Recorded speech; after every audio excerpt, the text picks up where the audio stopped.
नमस्कार। एक बार फिर से आप सभी का बहुत बहुत स्वागत है परीक्षा वर्ल्ड के इस यूट्यूब चैनल में। दोस्तों, एसएससी जीडी की परीक्षा के लिए जो लगातार मैं हिंदी की क्लास आप तक पहुंचा रहा हूं, उसमें आज हम पढ़ेंगे संधि को। संधि की यह थ्योरी क्लास आपकी होगी। इस वीडियो में हम संधि को पहचानने की सबसे आसान, सबसे सरल तरीके की बात करने वाले हैं। यह वीडियो आपके एसएससी जीडी की परीक्षा के लिए बहुत ही ज़्यादा फायदेमंद है, तो इस वीडियो को आप जरूर देखिएगा। इसका जो अगला पार्ट होगा, उसके अगले पार्ट में हम इससे जुड़े एमसीक्यूज़ को सॉल्व करेंगे तथा ये हमारा पहला पार्ट है। इसके पहले पार्ट में हम यहाँ पे थ्योरी क्लास को डिस्कस करेंगे, संधि के बारे में हम डिटेल में बात करेंगे तथा संधि को पहचानने के सबसे आसान और सबसे सरल तरीकों को भी यहाँ पे देखने वाले हैं। तो यह एसएससी जीडी की परीक्षा के लिए बहुत ही ज़्यादा फायदेमंद वीडियो होने वाला है। तो चलिए वीडियो को स्टार्ट करते हैं। सबसे पहले आइए संधि के बारे में बात कर लेते हैं। तो संधि का सामान्य अर्थ क्या होता है? मेल। आप याद रखिएगा, संधि का सामान्य अर्थ होता है मेल, अर्थात दो वर्णों के मेल से होने वाले विकार को ही हम क्या कहते हैं? संधि कहते हैं। तो इसके बारे में आप याद रखिएगा, दो वर्णों के मेल से होने वाले विकार को क्या कहा जाता है? संधि कहा जाता है। तो ये इसकी डेफिनेशन याद रखिएगा, आपसे डायरेक्टली इसके बारे में पूछा जा सकता है। वहीं संधि के प्रकार की अगर हम बात करें तो संधि तीन प्रकार की होती है: स्वर संधि, व्यंजन संधि और विसर्ग संधि। याद रखिएगा, संधि के तीन प्रकार होते हैं: स्वर संधि, व्यंजन संधि और आपकी विसर्ग संधि। तो इसे आप याद रखिएगा। वहीं इसमें से जो आपकी स्वर संधि होती है, यह स्वर संधि के कितने प्रकार होते हैं? स्वर संधि आपके 5 प्रकार की होती है। कितने प्रकार की? तो स्वर संधि जो है 5 प्रकार की होती है। कौन कौन सी ये 5 प्रकार होते हैं स्वर संधि के? तो यहाँ पे आप देख पा रहे हैं स्वर संधि। स्वर संधि के 5 प्रकार होते हैं: दीर्घ संधि, गूढ़ संधि, वृद्धि संधि, यड़ संधि, अयादि संधि। अधिकतर इन्हीं 5 संधियों से ही प्रश्न आपके एग्जाम में पूछे जाते हैं। तो इन्हीं के बारे में हम पूरे डिटेल में यहाँ पे बात करने वाले हैं। जो भी मैं ट्रिक आपको बताऊंगा, कम से कम अगर आप उन ट्रिक को अपने दिमाग में बैठा लेते हैं तो आप आसानी से संधि के प्रश्नों को सॉल्व कर लेंगे। तो चलिए वीडियो में आगे बढ़ते हैं। तो इन 5 प्रकार के संधि को आप याद रखिएगा। जो स्वर संधि के 5 प्रकार हैं, इनको आप याद रखिएगा: दीर्घ संधि, गूढ़ संधि, वृद्धि संधि, यड़ संधि और अयादि संधि। ये प्रकार भी आपसे पूछे जा सकते हैं, तो ये भी आपको पता होने चाहिए। आइए बात करते हैं दीर्घ संधि के बारे में। काफ़ी इंपॉर्टेंट है दीर्घ संधि आपकी है। तो दीर्घ संधि को पहचानने की ट्रिक क्या है? जहाँ बड़ी की मात्रा हो, जहाँ बड़ी की मात्रा आपको दिखिए, वहाँ पे आपका क्या हो जाएगा? वहाँ पे आपका हो जाएगा वृद्धि संधि। तो इसको आप याद रखिएगा, जहाँ बड़ी की मात्रा देखिए वहाँ पे आपका क्या हो जाएगा? वहाँ पे आपकी वृद्धि संधि हो जाएगी। जैसे अन्नाभाव हो गया, शिवालय हो गया, भोजनालय हो गया, विद्यार्थी हो गया, विद्यालय हो गया, गिरिंद्र हो गया, महेंद्र हो गया। ये सभी आप जहाँ यहाँ पे आपको बड़ी की मात्रा दिख रही होगी, बड़ी की मात्रा में आपका ई आ जाएगा और आ जाएगा। तो यहाँ पे आप देख पा रहे हैं सभी में आपको बड़ी की मात्रा दिखेगी। अन्नाभाव, शिवालय, भोजनालय, विद्यार्थी, विद्यालय, गिरिंद्र, महेंद्र, ये सभी किसके एग्जाम्पल हैं? तो ये सभी आपके दीर्घ स्वर संधि के एग्जाम्पल हैं। आप इसे याद रखिएगा। अन्नाभाव का संधि विच्छेद क्या होता है? अन्न धन अभाव होता है, याद रखिएगा। शिवालय का संधि विच्छेद क्या होता है? तो शिव धन आलय होता है।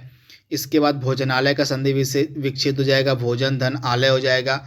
विद्यार्थी का संधि विच्छेद विद्या धन अर्थी होता है। विद्यार्थी का क्या होता है? संधि विच्छेद तो विद्या धन अर्थी होता है, याद रखिएगा। इसके अलावा आपका विद्यालय का विद्या धन आलय हो जाएगा। गिरिंद्र का क्या होता है? तो गिरी धन इंद्र, गिरी धन इंद्र जो है गिरिंद्र का संधि विच्छेद होता है। इसके बाद महेंद्र का संधि विच्छेद क्या होता है? तो मही धन इंद्र जो है महेंद्र का संधि विच्छेद होता है। इसके बाद गूढ़ संधि का, यहाँ पे इसको पहचानने के लिए ट्रिक देख लेते हैं। तो गूढ़ संधि, यहाँ पे जहाँ पर एक मात्रा आपको दिखे, जहाँ पर एक मात्रा आपको दिखे वहाँ पर आपको लगाना है गूढ़ संधि। देखते बार होती है जहाँ पर एक मात्रा आपको देखने को मिलती है, जैसे ए हो गया और ओ हो गया। यहाँ पे जो है आपको एक मात्रा देखने को मिल रही है। तो जैसे देवेंद्र हो गया, देवेश हो गया, महेंद्र हो गया, चंद्रोदय हो गया, महोत्सव हो गया। इन सभी में आपको एक मात्रा देखने को मिल रही है। तो यहाँ पे आपका क्या हो जाएगा? यहाँ पे आपका गुण स्वर संधि हो जाएगा। एग्जाम्पल मैंने आपको बता दिया है। देवेंद्र का संधि विच्छेद क्या होता है? देवधन इंद्र होता है। देवेश का देवधन इस होता है, देवेश का। महेंद्र का क्या होता है? महाधन इंद्र होता है, महेंद्र का। इसके बाद चंद्रोदय का चंद्रधन उदय होता है। इसके अलावा महोत्सव का महाधन उत्सव होता है।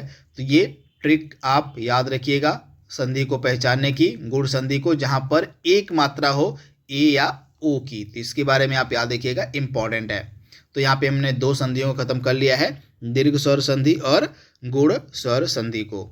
इसके बाद अगली संधि क्या है आपके सामने, वृद्धि संधि। काफ़ी महत्वपूर्ण है वृद्धि संधि, जहाँ पर 2 मात्राएं आपको दिखें, जहाँ पर 2 मात्राएं आपको दिखें वहाँ पर क्या होता है, वहाँ पर वृद्धि संधि होती है। तो आप याद रखिएगा, जहाँ पर 2 मात्राएं आपको दिखें वहाँ पर वृद्धि संधि होती है। जैसे यहाँ पे आप देख पा रहे हैं, एकाएक हो गया, नवैस्य हो गया, सदैव हो गया, महेश्वर्य हो गया, परमौजस्वी हो गया, परमौसद हो गया, महोजस्वी हो गया और आपको महोसद हो गया। तो यहाँ पे आप 2 मात्राओं की बात हो रही है, जैसे अ हो गया ना आपका अ, तो जहाँ पर 2 मात्राएं आपको देखें वहाँ पर का क्या हो जाएगा, वृद्धि संधि हो जाएगा। तो इसे आप याद रखिएगा। एग्जाम्पल मैंने आपको बता दिया है, एकाएक। एकाएक का संधि विच्छेद क्या होता है, तो एकाएक का संधि विच्छेद होता है 1 धन 1 होता है। इसके बाद नवैश्वर्य का होता है 9 धन ऐश्वर्य होता है, इंपॉर्टेंट है। सदैव का क्या होता है, सदा धन ऐव होता है। महेश्वर्य का महाधन ऐश्वर्य होता है। परमौजस्वी का परम धन ओजस्वी होता है। परमौसद का परम धन औसत होता है। महोजस्वी का महाधन ओजस्वी होता है और महोसद का होता है महाधन औसद। तो ये सभी आपके वृद्धि स्वर संधि के एग्जाम्पल हैं। आई होप यह वीडियो आपको पसंद आ रहा होगा। ये छोटी सी ट्रिक आपको फ़ायदा पहुंचा सकती है आपके एसएससी जीडी की परीक्षा में, तो इसको आप कम से कम याद करते चलिए। इसके बाद अगले की संधि आपकी है यड़ संधि। यड़ संधि में क्या होता है, शब्द में य व र, ये 3 आप वर्ण याद रखिएगा।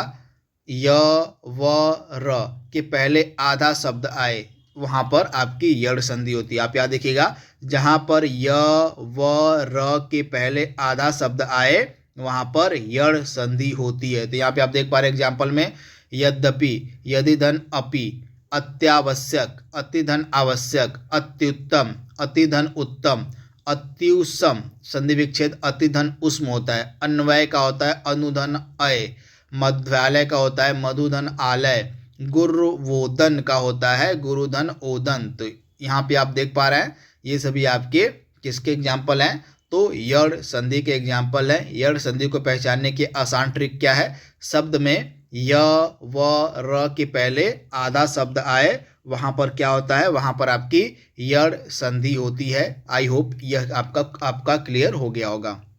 इसके बाद अयादी संधि तो काफ़ी सिंपल है, काफ़ी सरल आपकी अयादी संधि होती है पहचाननी, क्योंकि काफ़ी यह सरल होती है, सब काफ़ी आसान होती है। तो यहाँ पे आप देख पा रहे हैं, यहाँ पे कोई भी मात्रा नहीं होती। आप याद देखिएगा, इसमें उच्चारण क्या होता है, अय का उच्चारण होता है, आय का उच्चारण होता है, औ आओ का उच्चारण जो है देखने को मिलता है अयादी में। तो यहाँ पे आप देख पा रहे हैं। इसके अलावा इसमें कोई भी मात्रा नहीं होगी, कोई भी मात्रा इसमें नहीं होगी। इसके अलावा अधिकतर 3 शब्द होते हैं आपके अयादी संधि में। तो एग्जाम्पल के थ्रू आइए समझते हैं। न य न, न य न, तो इसमें आप देख पा रहे हैं कोई भी मात्रा नहीं है और अधिकतर इसमें जो है 3 शब्द आपको देखने को मिल रहे हैं। चयन में भी आपको कोई भी मात्रा नहीं है, इसमें भी आपको 3 शब्द देखने को मिल रहे हैं। शयन में भी कोई मात्रा नहीं है और इसमें आपको 3 शब्द देखने को मिल रहे हैं। पवन में भी कोई मात्रा नहीं है और इसमें आपको 3 शब्द देखने को मिल रहे हैं। तो ये सभी आपके किसके एग्जाम्पल हैं, ये सभी आपके एग्जाम्पल हैं अयादी स्वर संधि के। इसको आप याद कर लीजिएगा। इसके अलावा नायक हो गया, गायक हो गया और पावन हो गया, ये सभी भी आपके किसके एग्जाम्पल हैं, तो ये सभी भी आपके अयादी स्वर संधि के एग्जाम्पल हैं, उदाहरण हैं। आई होप यह आपको क्लियर हो गया होगा। तो इसको आप याद कर लीजिएगा। काफ़ी सिंपल आपकी अयादी संधि है, कुछ नहीं आपको करना है। जहाँ पर भी आपको कोई भी मात्रा न दिखे और अधिकतर इसमें क्या होता है, अधिकतर इसमें 3 शब्द आपको देखने को मिलेंगे अयादी स्वर संधि में। तो इसको आप क्लियर कर लीजिएगा। तो आज के लिए बस इतना ही। अभी हमने स्वर संधि के जो 5 प्रकार हो सकते हैं, स्वर संधि के जो 5 प्रकार मैंने आपको बताए थे, आपके दीर्घ संधि, इसके अलावा आपकी दीर्घ संधि के अलावा आपकी क्या हो गई, गुण संधि, वृद्धि संधि, यड़ संधि और आपकी अयादी संधि। इन 5 संधियों को पहचानने के मैंने सबसे आसान तरीके जो हो सकते हैं उनको मैंने आप तक पहुंचा दिया है। आई होप यह हिंदी की क्लास आपको पसंद आएगी।